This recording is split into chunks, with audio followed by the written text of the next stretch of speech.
এই পুকুরে তো মাছ ছেড়ে দেন না, এমনি আসছে না দলা থেকে?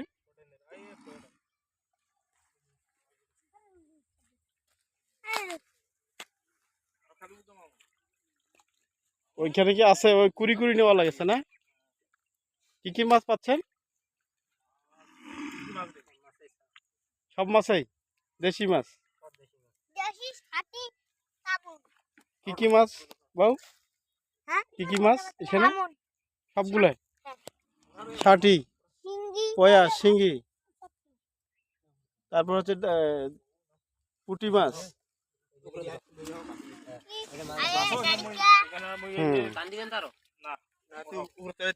দেখতে পাচ্ছেন আপনারা যে আসলে এই পুকুর প্রাকৃতিক ভাবে মাছ আসে, এগুলা আসলে এখানে ছাড়ে দেওয়া হয় না। দোলার মাঝখানে পুকুরটাও দেখতে সুন্দর।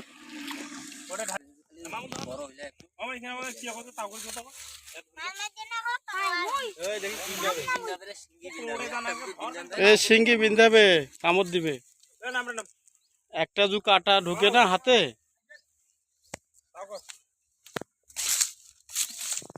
মাছ এগুলা কুড়ি করে নিতে হবে। এটা তো অনেক ভালো ভালো মাছ, এই যে অনেক মাছ আছে। মাছ অনেক, কিন্তু মাছগুলা বড়। দেখতে পাচ্ছেন যে এরকম পুকুর আসলে থাকলে জাল দিয়ে অনেক সময় মারা যায়, খাওয়া যায়।